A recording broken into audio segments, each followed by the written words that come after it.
Muy buenas, mi nombre es José Ángel Gómez. En esta oportunidad vamos a hablar de gobierno corporativo. Soy estudiante de la Universidad EAN, modalidad virtual del programa de Contaduría Pública. ¿Qué podemos entender por gobierno corporativo? Gobierno corporativo es el marco o conjunto de normas, principios y procedimientos que regulan la estructura y procesos para la dirección y funcionamiento de los órganos de gobierno de una empresa.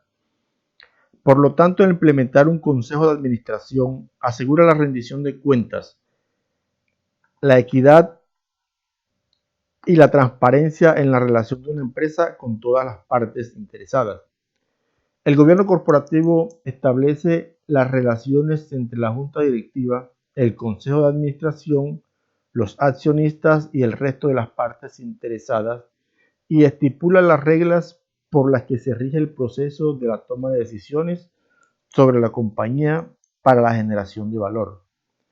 La debilidad que mostraron los gobiernos corporativos de grandes organizaciones en el pasado ha multiplicado las exigencias de transparencia, veracidad, buenas prácticas y comportamiento empresarial responsable por parte de los inversores, de los consumidores y de la sociedad en general. La aplicación de un código de buen gobierno es la garantía para el crecimiento sostenible de la empresa en el medio y largo plazo, ya que ayuda a restablecer la confianza de los inversores, aumenta el acceso al crédito extranjero, atrae el talento y fomenta la imagen de la marca. Gobierno corporativo como generador de valor. Las normas de un buen gobierno puede ser un elemento clave para incrementar el valor bursátil de las empresas, reducir los costos de capital y ampliar las bases del mercado de capitales.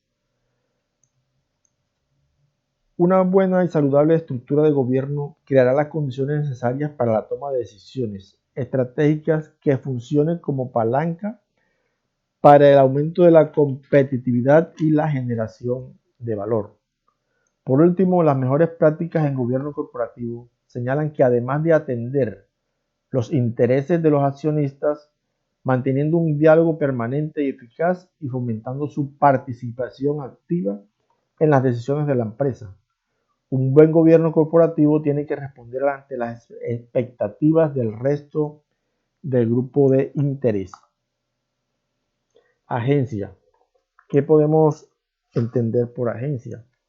En el artículo 1317 del Código de Comercio lo define de la siguiente forma.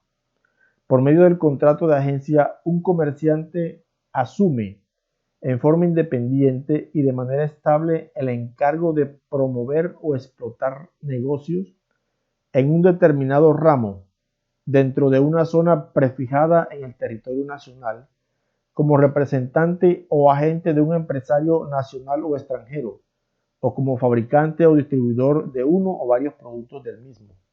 La persona que recibe dicho encargo se denomina genéricamente agente. Problemas de agencias. Los problemas de agencias son las dificultades que se presentan entre el que va a encargar la misión y el agente que es el que recibe la misión de las inversiones de parte del propietario. Tenemos aquí tres problemas de agencias que marcaron la historia y son Goldman Sachs y la burbuja inmobiliaria. Este problema ocurre cuando los analistas financieros invierten en contra de los mejores intereses de sus clientes. El gigante de las inversiones Goldman Sachs y otras casas de bolsa desarrollaron valores respaldados por hipotecas, conocidos como obligaciones de deuda colateralizada, y luego los vendieron a corto plazo, apostando que las hipotecas se someterían a ejecuciones hipotecarias. Cuando la burbuja inmobiliaria se desplomó en 2008, los valores de los CEOs cayeron y los vendedores directos ganaron millones de dólares. Mientras tanto, millones de inversionistas y propietarios de viviendas perdieron casi todo en el colapso. La recompra de Boeing. El líder aeroespacial Boeing ofrece un ejemplo instructivo de cómo el problema de la agencia ocurre en los mercados de capitales. Entre 1998 y 2001, Boeing tenía más de 130.000 accionistas.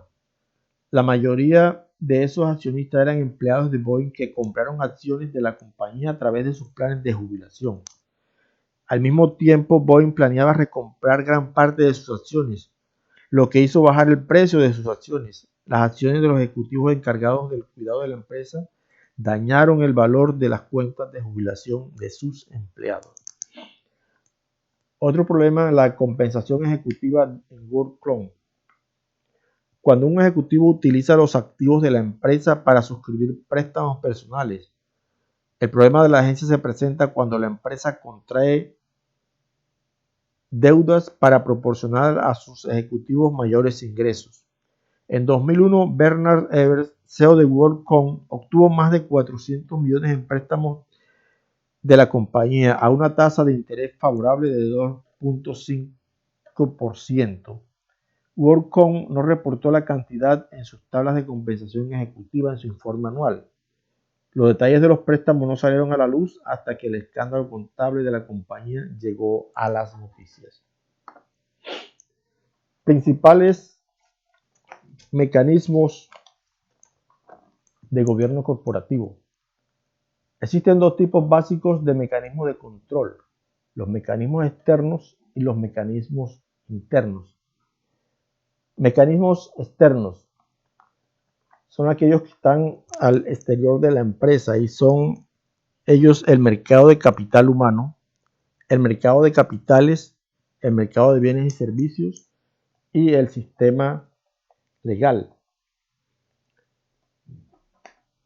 Los mecanismos de control externos juegan un papel importante en la alineación de los intereses de los directivos y accionistas. Aquí vemos el mercado de capital humano, en el cual los directivos son contratados y cuyo precio depende del prestigio alcanzado por ellos mismos. El mercado de capitales es donde se fija el precio de las acciones de la empresa. El mercado de bienes y servicios es donde se reportan los bienes que la empresa ofrece a sus clientes o a la parte interesada. Y el sistema legal, que tiene la virtud de precisar y estabilizar algunos aspectos de la conducta de los directivos. Mecanismos internos.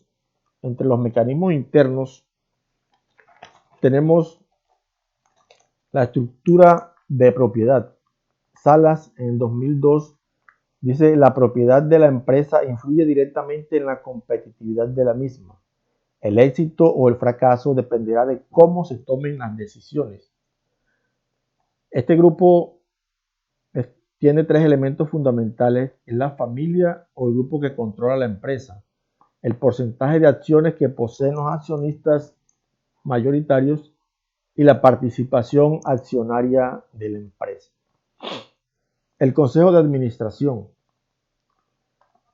El Consejo de Administración, según Jensen en 1988, el Consejo es el eje central del control interno de las empresas y es un elemento clave en el estudio de gobierno corporativo, ya que implica la supervisión y validación de importantes decisiones corporativas.